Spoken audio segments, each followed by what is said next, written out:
Greetings, ladies and gentlemen. It's Rock Flat Connection with the Event Tie-ins portion of the weekly comic book roundup. Only got two, both tie into War of the Realms, so let's get started. First off, we've got Avengers number 18. Now, a common complaint about event books is that when they spill into ongoing books, that the book then has to basically pause the running storyline they have just to just to have the added sales boost of, hey, we're part of the event. So this was actually refreshingly not that, as well, for one thing, the Vampire Civil War arc just ended last month, but this also utilized another plot point that Jason Aaron had started with, had kind of set up earlier in his run.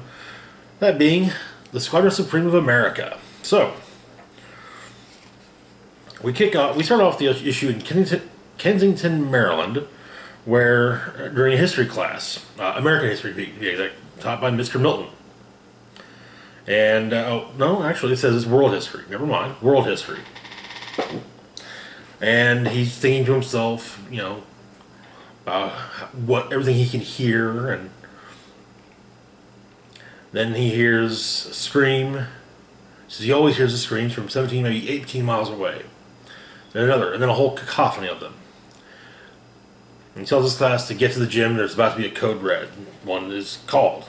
He walks off, and he opens his shirt in a very familiar manner, revealing himself to be the superhero Hyperion. Marvel's version of Superman. That is literally what he is. Next up, in DC, Code Red is called in Congress, and we overhear various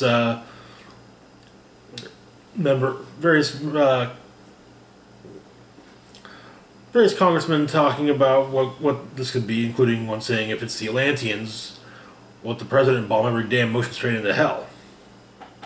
However, the newly elected representative from the District of Columbia, Kyle Richmond, is ushered away. So he's to his bodyguards. He's not going into the tunnels. When one of his assistants says his car will be waiting. So they get into a limo, and while in the limo, Richmond puts on the costume of Nighthawk. Also, on a side note, we got this really cool map, the new map of Midgard, showing who's got which continents. Next up, we've got Zarda Shelton at the gym, duking it out, training. But it's hard to say which she hears first, the screams or the crack of Hyperion breaking the sound barrier overhead. Either way, one thing's for sure, she won't be eating her necklace today. Then we've got Stanley Stewart, runs off from his job. Finally, Colonel Joseph Ledger, an astronaut who found a strangely colored prism while on a spacewalk. He hasn't worn a spacesuit since. So they all come together as the Squadron Supreme of America. And and their formation is owed to one man, Agent Philip Coulson. So anyway, get a nice little splash page of the squadron.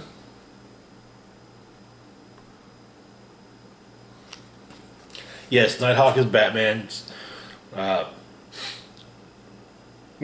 Blur is Flash. And Dr. Spectrum is Green Lantern. So, 5 out of the 7. That ain't bad. But they duke it out with Frost Giants. Hyperion and Power Princess, Zarda, literally flying through them. We cut to seeing the two of them in a room. explaining who they are, what they do, what their names are, some of their personality traits.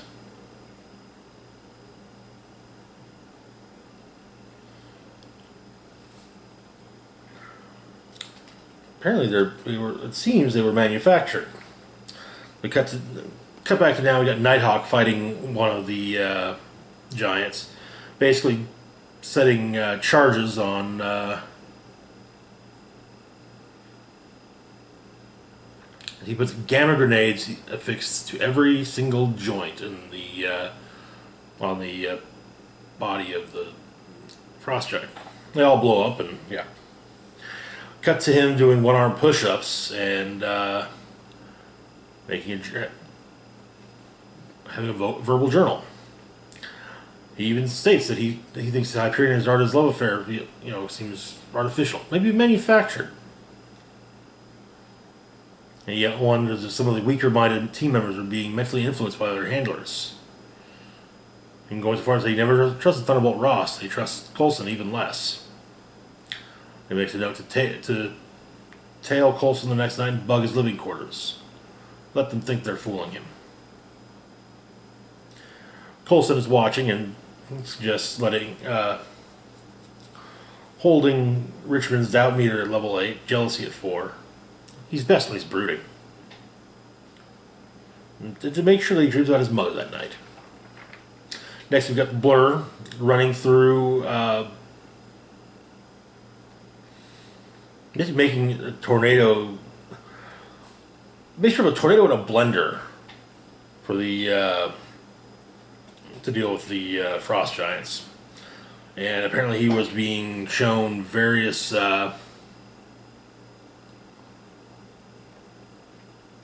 let's see, at the point we cut to, he's being shown a mix of jihadist execution videos and secret celebrity sex tapes from the old Shield archives. They throw out an amusing Coulson line. Who knew Vision was such a freak in the sheets? Hashtag, I did. But then Ledger comes in.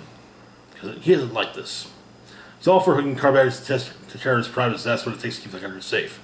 But torturing our own citizens, that crosses the line. And supposedly, with General Ross out of the way, Colonel Ledger's in command. However, Coulson then asked him if it reminds him of what his mother's second cousin, once removed, always said. So there is something very off with these, with this squadron. We cut to Coulson having a very nice dinner, sharing it with someone. Well, somewhat of a mystical power set. I'll leave it at that for the moment.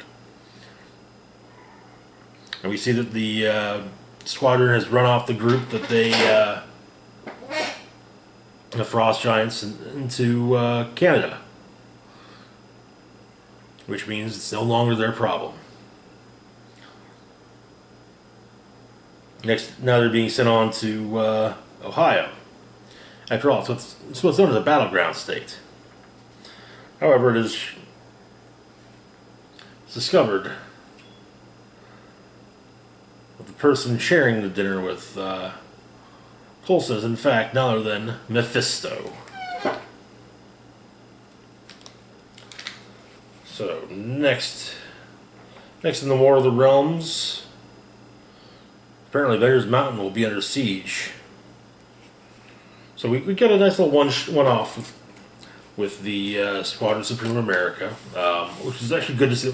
They were shown in one issue, and then there was another issue where, yes, they did this, but we didn't see it. We were just so told that it happened. Moving on to War of the Realms, Uncanny X-Men #1.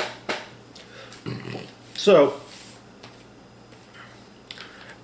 and I'm actually really irked that X-Men Gold got rid of Storm's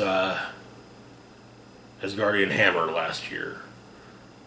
because that would have been so great to see. Would be Storm in full, full Asgardian armor with a hammer, just wrecking shit. But A, no more hammer. B, she's off in the age of X-Men. So yeah. Anyway, so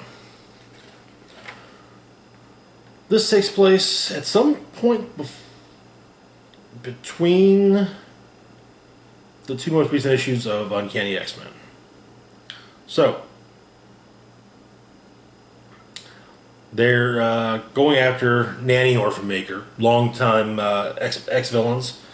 Their entire thing is Nanny would, Orphan Maker would, the two of them would kidnap mutant children and kill their parents, and then raise the children.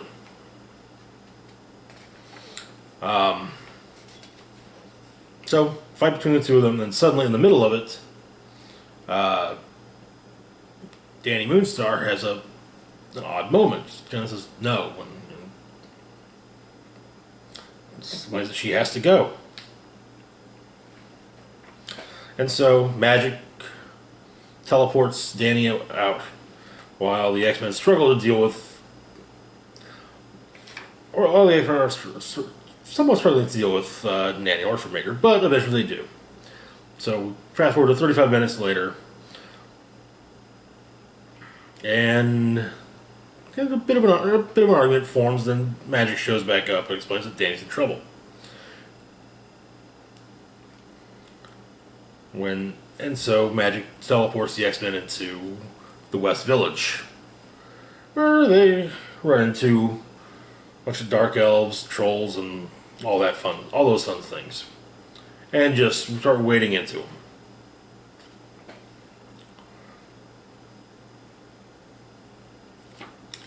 Then, but they are woefully outnumbered, and one of the best lines, though, we get is Cyclops telling Havoc to do something dumb, which Havoc blows a hole through a building so they can escape. Right into the face of another frost giant. Then Vision flies through the frost giant's head. Hope shows up with the rest of the X-Men. Though Cyclops says that's where Wolverine is, and Magic explains she doesn't know. He was already gone when she got there, so. And so Hope, Chamber, and Karma join in. Anyway, they duke it out with okay.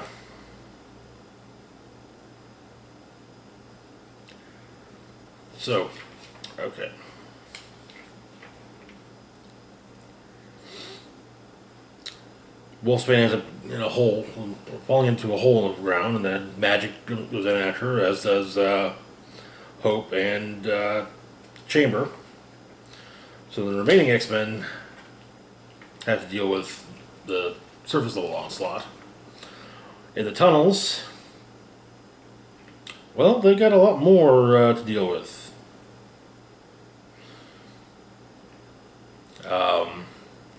And it suggested that Hope, having run out of ammo, has suggested sort of she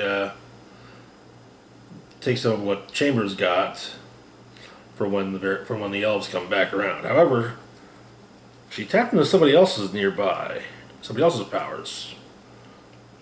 It looks like Sunspot, but I'm not certain, because someone comes up to them and says, they think Hope knows what it's like to be them. Meanwhile, Danny eventually, the X-Men finally catch up with Danny, and she tells them they shouldn't have come. Well, and Cyclops says that they need to work out a plan while they wait for reinforcements. However, Moonstar explains that no one's coming. Asgard has fallen, all the other realms have fallen in Malekith's forces. She came when Odin summoned the Valkyries, but she arrived too late. Her sisters have all fallen. They were Earth's last hope.